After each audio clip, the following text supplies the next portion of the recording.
We all have the desire to win, but I think reflecting on what is your meaning of winning. I think sometimes you think winning is only by getting the medal, it's only by making that specific team, but it's realizing there's so much more that you win, but you don't maybe see it as winning because the world has classified winning as the gold, where there's so much more to the gold that makes you a winner. Hi, I'm Lennox Wasara. Welcome to the LeadUP Podcast. I'm the host of the show and I get to speak to alumni from the University of Pretoria who are doing some truly incredible things. Today we're coming to you live from the Tucksport High School. This is the home of many champions, the home of many household names, and they have the famous slogan, the will to do and the heart to win. And also today, I want to take you on a journey. I want you to imagine something with me, right? Imagine being the best in the world at what you do. Imagine being a winner of the gold and silver medal at the Tokyo 2020 Olympic Games. Imagine having the world record for 200-meter breaststroke and holding the African record for 100-meter and 200-meter breaststroke. And also imagine being the sportswoman of the year on 2 occasions and also the best swimmer in Africa for 3 years, getting that award. Imagine Forbes recognizing you for your efforts in the pool. And topping that up with graduating with the BCom in Financial Sciences, having the curiosity and the tenacity, the academic rigor to push that through with a busy schedule. Well, that's part of the story of Tatjana Smith, who joins me today on the LeadUP Podcast. Tatjana, welcome to the show. What an introduction. Thank you so much. It's so good to be here. I mean, we were in school at the same time, and I think I was in grade 12. You were, I think, grade 10 or something, yes, if I'm not mistaken. That's why I'm wearing my blazer, by the way. And hopefully I didn't punish you at the time, because I think I was a bit of a strict prefect. I won't tell them our secrets. But you know, I was thinking about on my drive here, and I thought about the incredible people we studied with, and at the time you don't realize that you're amongst champions, and you don't realize what everyone's going to achieve later in life. Yeah. And now that I was driving here and I was reflecting, I was like, wow, so many people have achieved so much. And I thought about the early mornings and the evening training sessions, and I thought, wow, what some of your memories you've had driving up here? Yeah, I think for me, the first memory was maybe not the nicest memory. It was moving into boarding school from home, your comfort of home. I think that was a challenging part, but once we got into routine, I think I kind of enjoyed it, like focusing on the sport. And I think the more you focus on the sport, the better you got, and you started seeing the reasons why you were there. And yeah, I think that just kind of spiraled into where I am today, and still on the Tux campus, basically 12 years later, and I'm still here. Yeah. So this has become the new home, and I think that's the amazing journey about it, is it might have not started off in a good space, but where we are now it's a place that I call home. Incredible, and it's nice to see so many people get excited for your success and many other athletes' success, from the principal, Ms. De Villiers, and her team at the school, from the coaching staff at the High Performance Center. It's really a collective move. No, literally. I think that's why a lot of people think swimming is such an individual sport, but it is really a team effort. And without the team, without all these small things, the school helping us to get that training in, the coaches always backing us, the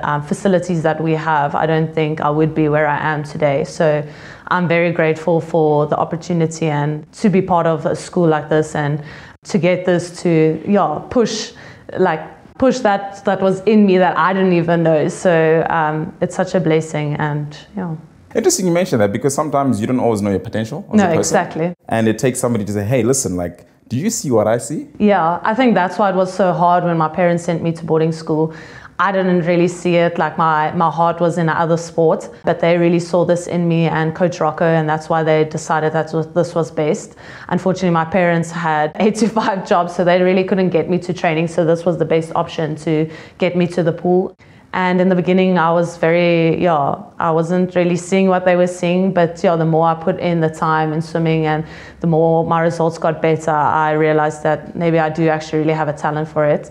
I think in the beginning, your passion is driven by the achievements. When you're young, if you're good at maths, you love maths. So whatever you were good at, that's what you loved. And then later on in life, I realized that the achievements couldn't drive the passion anymore, because I wasn't always doing well. There were times that I wasn't seeing PBs for 3 years or something. So that's when the shift had to be made, and I had to accept that the passion for my sport was driven through purpose, and my purpose was just to always showcase my talent, or the talent that I was blessed with, for God, and just getting the word out. And that's kind of how it's been driven now, and that the achievements will always fall away, but you want to be remembered for who you are and for what you stand for. Think back now to those times when they were talking to you about, hey, I see a little more. Was it the affirmation that made you realize, like, I must stick the course? Or was it maybe the support that you got? Maybe, because I know you mentioned the achievements as one thing, but what was it that they were saying to you that maybe made your eyes open up to what they were saying? I think it wasn't really what they were saying. I think it really came through like making that first South African team.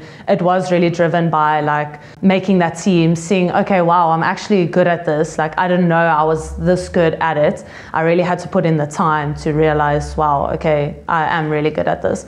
So that's kind of where it initially started. And then I think just having those people in your support, like always saying, that's what we believed in you, that's what we saw in you, and just realizing that sometimes you don't see something in you because you're so focused on so many things that other people on the outside, and that's why you have to trust the support that you have, and having those people in your life, the right people, to see that in you, because sometimes you miss that in yourself. So it definitely helped that they always reassured me that that's what they think of me and that's what they believe in me. And through my results, that's kind of where I grew the passion for it, or like saw that what they were saying was true. And then later on, the mind shifted into more the purpose. And good at it you are. You really proved yourself that you can do it, also through your achievements. And winning gold and silver at the 2020 Tokyo Games, which incredible, by the way. You took the nation by storm, by the way. And thinking about that, thinking about your success at those games, how does that aid you now going into the 2024 Paris Games? How are your preparations, and how does that help you to kind of excel there? Yeah, I think it helped me a lot in character building. I think maybe not as much in any other way.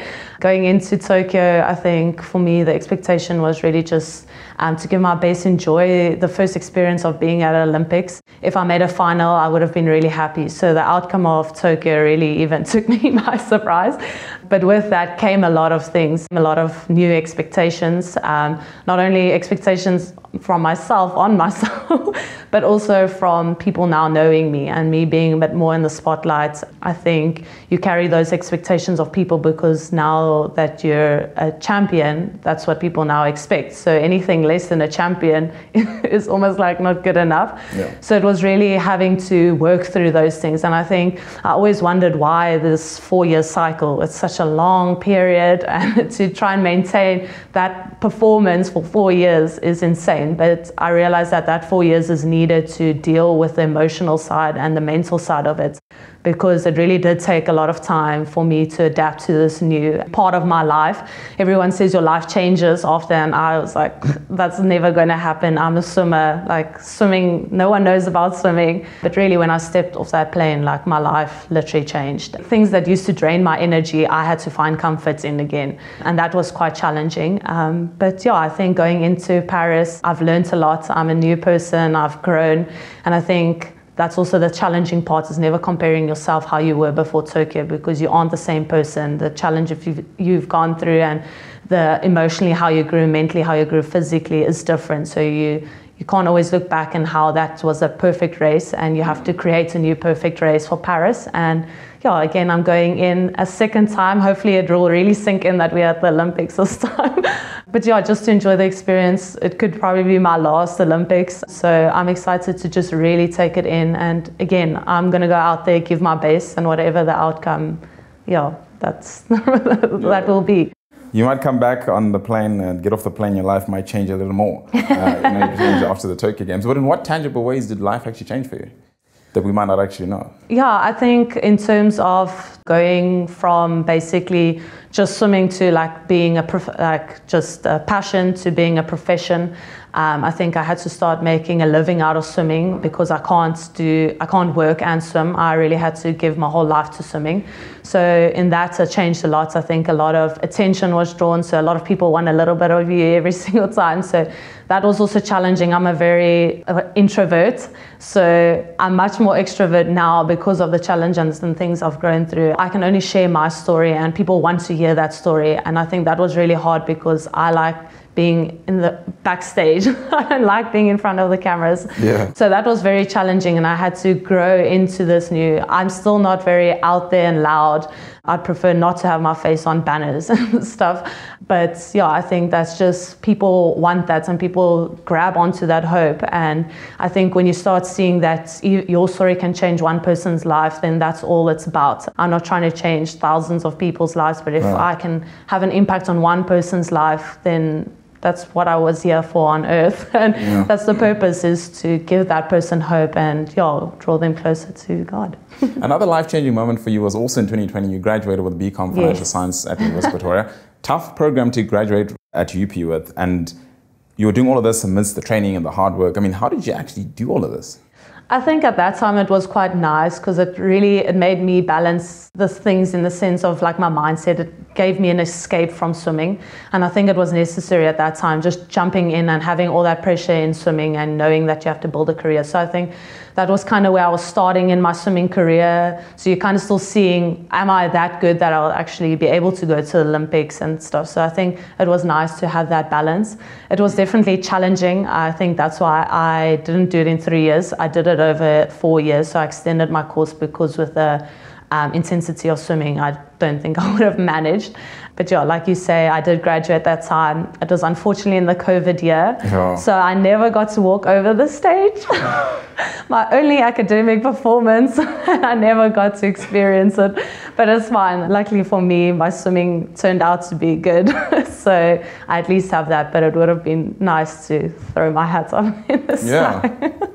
You know what I find interesting about you? I've known you 11 years now, from high school days, and the Tatjana that I know from high school, the Tatjana that I know today, 10 years, 11 years later, still the same person, even amidst all the success and all the achievements. I mean, how do you still stay humble and to still stay grounded? I mean, you have every reason to be letting success get your head, but you choose not to. I think that's where it comes with the purpose. I'm not doing it for myself, and I think every time I go into a race, I just want to give my best. I don't really focus on trying to win the gold medal. Yeah, it would be a bonus and it would be nice, but at the end it all falls away and you remembered for the person you are. And for me, it's an amazing achievement, but it doesn't fulfill you. I think a lot of people think if they just reach that level, or if they can just win that gold medal, they would feel some kind of like fulfillment, but it really doesn't. There's nothing as great as your relationship with God and like growing in that fulfills you. So I know the reason why I'm doing it, and I think that's why all those things are bonuses, and it's nice. And I think winning gave me a bit more of a voice, and a voice that can help other people or speak up for other things. So yeah, that's trying to navigate all those things. But I think for me, it's not something that I like focus on, because for me the ultimate goal is not the gold medal. The ultimate goal is to glorify God. So yeah, I heard somebody saying the other day that they worked so hard in their life to rise up to the top, and when they got there, to their surprise, there was nothing. Yeah, literally. I can tell one story of me in 2018. That was my first like international gold medal at Commonwealth Games, where I came back as the golden girl. I won the medal, and normally after the race, I meet my parents in the back, like sneak out to like see them at the public area because they can't really come into the pool. So I always had a meeting spot with them, and I was so excited to see them. I obviously knew out of the pool, I went straight to the medal presentation, did the medal presentation, and I just wanted to go to them. But then all of a sudden, like I was pulled aside and it was like, okay, no, the Minister of Sports here. Went there, then I was like so excited to get the box. You get a little box to put the medal in, and I just wanted to put my medal in the box. But no, I had to put it around my neck, which I didn't like at all, because I don't like walking around with my medals around my neck. Then I was there for some time while my parents are messaging saying they're waiting for me, but they'll stay here, and I must take my time. Then I had doping, and then all of a sudden all the teammates have left already. So now we're the only ones at the pool. End up getting like a special ride to the village just with myself and the head coach at that time and Chad. But it was just the three of us. But now I haven't seen my parents yet, and that's literally the only people I want to see right now. Get to the village like 4 hours later, and I got the messages saying like, we're waiting. Don't worry, we'll wait another hour. Okay, sorry, we're gonna have to leave in an hour because the train leaves. Okay, sorry, we'll see you tomorrow. And I just started bursting out in tears because I was like, if this is what it feels like to win, like I'd much rather have come last so I can see my parents. But yeah, it's just that experience where you think it's all this glamour and that, and maybe some people do enjoy it, but for me it was like, it made me realize that the things that I felt like I wanted to spend my time in that moment was the last thing that was on everyone else's like priority list, and it took away from that moment. And then I realized it's not as fulfilling as what people think it is. That at that moment with winning the gold, I thought I'd rather have come last so that I could see the people that have been in my corner. So yeah, that was just like an interesting story.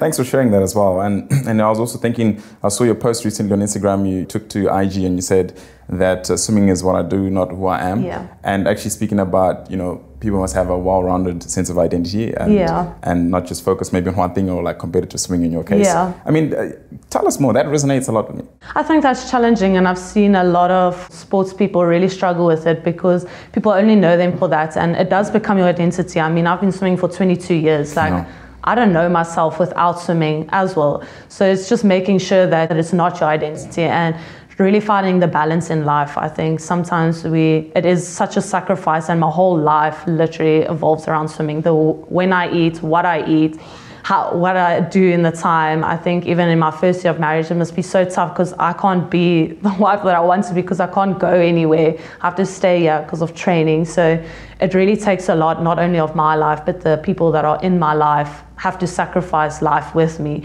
So you get so consumed in it, but it's just really making sure that when that is taken away from you, who are you then? Because a lot of people, when it's gone, you can get injured, you retire, whatever, and then we don't know who we are without it.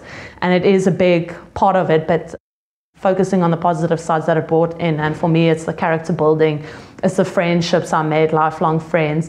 It's the relationships you've built in that time. And I think shifting your focus on that and not seeing it as that swimming is the only thing. Yeah, I think it's so important. And I hope it can speak to other people. And in some ways, I hope one day if I retire, that I could help people in that sense. Or not that I done it perfectly. I think we'll see when I stop swimming how I actually deal with what I say. But it is something that people have to think about. I think it's anyone in their career. We get so consumed in life cycle and working hard to get what we want, but we're not really enjoying life and making that balance, because at the end of the day, our time is the most valuable thing, and who we spend our time with and what we do with our time is the most important. Yeah, time is indeed priceless. And you mentioned marriage. Congratulations on your union. I was wondering, as you mentioned earlier, that you had a conversation yourself about changing your surname from Schoenmaker to Smith. Yes. You want to elaborate a bit more on that? Yeah, definitely. I think it was a massive internal battle for me. I think a lot spiritually.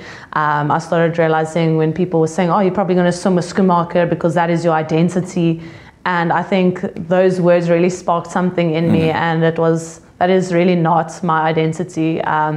If I change my surname, it doesn't change me.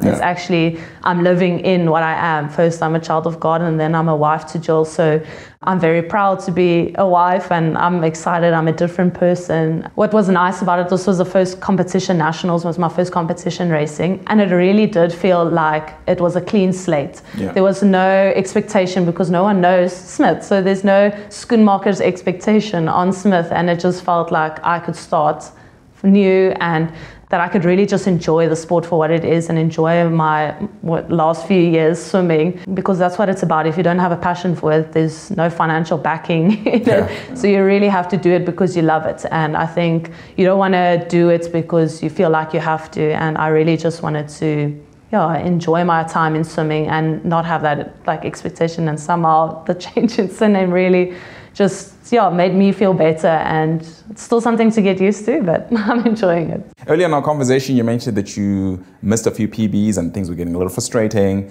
You're speaking about not giving up, staying the course and fighting. What are some lessons you learned in those times? Because I think a lot of people, sometimes they might be working a job or they might be pursuing a particular goal, but there are feelings of like, you know what, let me just hang the boots and just forget about this. Yeah, definitely. I think my biggest thing to focus on is identifying what is your why. Why are you doing it? Because that's the only thing that will drive you. I mean, winter mornings, no one wants to wake up, go swim in an outdoor pool. It's cold. Yeah, it's terrible and it's dark. And so it's really knowing why you're doing it, because that's the main thing that will drive you. And I think we as humans tend to compare ourselves a lot to others. So sometimes we see someone else progressing much faster and stuff, and it's really sticking to your plan. I really realized that from 2016 to 21 is the plans were never to go to Rio, but all of a sudden I qualified and now it all changed. And that's like a whole mindset change and everything. So when it fails, it's a bigger setback because you haven't really prepared. So sometimes you'll be faster than you expected at that time, but just stay with the plan. I think if you make a plan with the support team that you have, just stick to that. You might do better, you might not do, but you're not focusing on someone else's progress because your journey is different and it's different things to learn. And you have a story to tell that will change someone's life, and get to know what is your story. Also, those feelings of like, sometimes you feel inadequate when you're trying to achieve something, it doesn't happen, but like, at least those words are doing encouraging that, you got to stay a course and don't compare yourself, because social media in this era, it's so hard not to, you're always going to be comparing yourself because you're like, you're looking at what your friends are doing and all that. And I think a lot of people are caught up in that. You also continue to have an incredible time in the pool. And then outside the pool, after your career, you sound like you're giving me hints that you might have a lot of plans outside of that. Yeah, I think for now, obviously my main passion is swimming, and I would love to explore where my passions are outside of swimming. But in order to keep my passion for swimming, I'm focusing on just purely on swimming. Yeah. But I'm definitely allowing myself to think what it would be. And for me at the moment, it's really like giving back to sport, maybe women in sports, swimming itself. I think there's massive opportunities there and things that you can do to help. And I know it's very hard because you go through the system and you want to change and then you kind of give up. But I really feel like I'm going to be very committed into like really pushing through in some of those changes, because there are desperately things that need to be done. Yeah. And I really feel like I have that passion for it, but at the moment it's still swimming, and then I'll figure out what it is. Yeah, and a lot of young people and many people have drawn inspiration from your story. You just want to find out final sort of thoughts from your side as to those people that would love to compete at the highest level professionally, who are aiming for greatness in their particular chosen sport. What is your word of advice to them? I mean, what comes to mind? Yeah, I think that's tough. I think we all have the desire to win, but I think reflecting on what is your meaning of winning. I think sometimes you think winning is only by getting the medal, it's only by making that specific team, but it's realizing there's so much more that you win, but you don't maybe see it as winning because the world has classified winning as the gold, where there's so much more to the gold that makes you a winner. And I think for me, it was really focusing on the being you. I think everyone can have advice, but what works for you doesn't work for me. And yes, there are some things that practically make sense. You have to train hard, you have to eat a certain way, but find out what is the you in that, like what makes you the best, and bringing the version of yourself into it, because then I feel like the setback won't be as bad, because you are giving the best of yourself and this is like who you are, and then I think you'll find like victory in those things. If that makes sense. Yeah, no, it makes a lot of sense. So thank you so much for joining us today on the LeadUP podcast before you jet off to Paris Games. I know people will listen to this whilst you're at the games. So as the games continue, we'll continue to wish you continued success and continue to inspire people in the ways that you are, because you certainly are doing that very well. Thank you.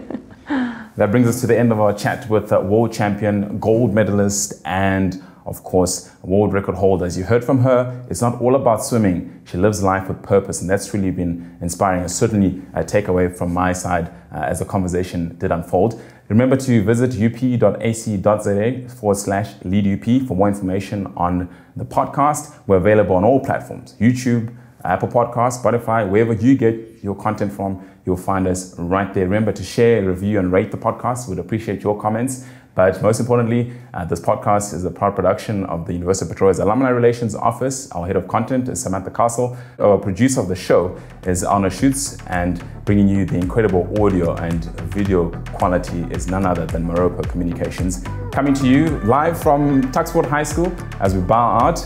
It's nothing but love and light. Goodbye.